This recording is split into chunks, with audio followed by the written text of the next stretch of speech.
We have a special guest in the studio, our statistician, Ben Underwood. Welcome back, Ben. Thank you. I'm glad to be here. A pleasure for us to have you because we want to torture you. All right. Give me your questions. He's ready. He's ready. Prepared. Yes. Nasi, you get first go. Okay. Nail him. As commentators, we're curious. This is going to be the first question. What are the chances of seeing Grand Chess Tour playoffs for the top four? Grand Chess Tour playoffs I have at only about 3%, even a little bit less. 3%. For that to happen, there are a few permutations where MVL actually doesn't make it. He's at 99.9%. Wow. Or where Firouzja ties for a place, a certain number of places, I believe 2, under Praggnanandhaa.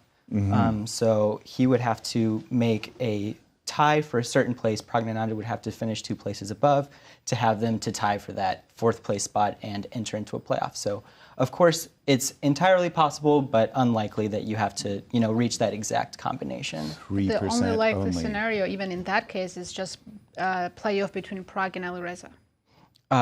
Correct. Oh, Correct. wow. Okay.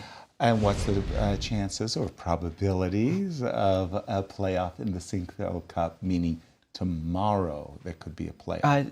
Actually, around 60%. 60%. Just a little bit under, because we have 2 players at the top tied with 4.5 right now. We have 2 players that are right below them at 4 points. So I think it's definitely over 50. It's a little bit under 60 right now. So hopefully we actually have a graphic of your probabilities, Ben. And again, we do appreciate those probabilities that you've been giving us. This is before. This is the bar graph from before the Sinquefield Cup. Rapid and Blitz, yes. Yeah, before the Sinquefield Cup itself began, but now it's been adjusted and it was changing every day a little bit. And how do you come to these numbers? We're gonna see them change after each round 2 and 3. So basically what I do is I have code that looks at all of the possible permutations of the placings of the players in the Sinquefield Cup. And I use my own Sinquefield Cup probabilities to look at, what is the most likely combination that can happen. And then once it figures out all those possible combinations, you see in what number of those did certain players make the finals versus didn't make the finals. Exactly. So right now, it has rounded to 100. MVL actually has not clinched just yet. Right. But it is at like 99.95% because there's only one possible permutation where he loses or draws today and Firouzja does really well or something like that. So you're seeing MVL, Maxime Vachier-Lagrave, So- is one of our 100% at this moment qualifiers to Sao Paulo. Ben, unfair question, but I'm so happy to be the one to deliver. How accurate have your probabilities been? Be honest. This year, they have underperformed last year. So last year, my tournament favorites went, I believe, 5 for 6, and then the places under those, my second favorites were finishing high. Third favorites were usually finishing high as well. And then we get to the U.S. juniors and seniors this year. And for the senior championships, I have Alex Fishbein in here with 1.7% to win the whole tournament. And sure enough, he was sitting in this chair talking to you all after winning that playoff. And I went back and just thought, how could I miss so badly? And I figured out one reason is because he is the most active player out of that senior group. And that is something I did not take into account when I was making my original probabilities. So he plays so much and maybe has lost and gained rating more than his opponents. When I think about chess and I think about statistics, there are so many ways to look at chess, statistically speaking, including how much time a player might spend over a single move. A kind of a deep think, if you will. And you did some probabilities of deep thinking. Yes. I like the spelling on thinking. Nice. So on this graph. That's you, right?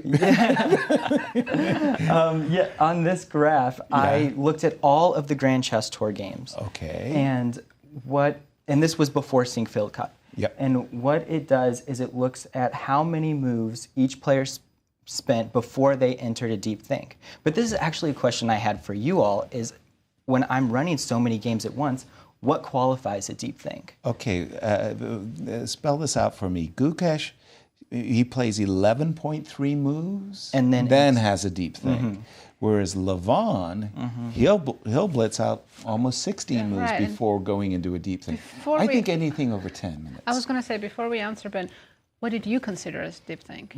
Exactly. I said 10 minutes. However, you get into certain positions in certain games where a player never thinks for 10 minutes, but they think 5 minutes, 5 minutes, 5 They're minutes. consistently. So I said a certain number of 5-minute back-to-backs. I considered that third or fourth one as a deep think because, you know, they may not spend a full 10 minutes, but they're definitely calculating, they're definitely thinking back-to-back-to-back like that. Now, I got one last question for you, Sure. if you don't mind. I have one more after you. Are you okay? You'll get the last. Stump the commentators. Who Yes. forced you to go in that direction? You That think to was- yourself, okay, I got to stump these guys. You got to come up with something a little bit off. That was all Maurice. That was So all Maurice came up with this idea Okay. of stumping you every day and coming up with a trivia question that would maybe throw you all off. So each day I'll think of Bell the ringers. best thing to He's done ask a you. great job. Those bell ringers are untrustworthy. I don't like. Last question. Right, Ben. So you've been giving us statistics for so long now that you know these players as well as we do by now. Who is your favorite, personal favorite? Personal favorite. So I every tournament I feel like I pick him, but it's Fabiano this tournament.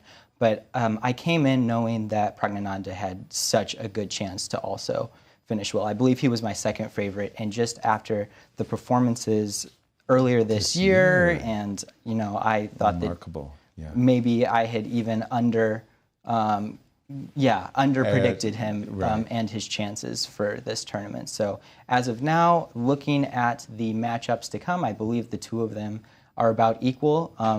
And so I'm excited to see what happens. Are you excited to possibly see playoffs between those two? I would definitely love to see playoffs between those two, and I think they would be super exciting. You know, you have the rapid time control, Right. which they always have good games when they play each other in those rapid time controls. So I lied.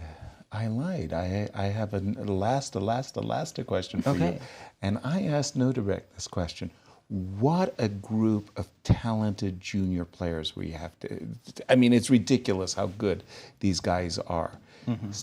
Probability. Who's going to be the first 2,900 out of the Arjun, Prague, Gukesh, Have you done that Nodebek, Vincent? I have not gone player by player yet. And I definitely need to start looking into sort of those time graphs and the time series analysis on, you know, a lot of these young players coming up. I definitely think Prague has a chance. I think Arjun has a chance.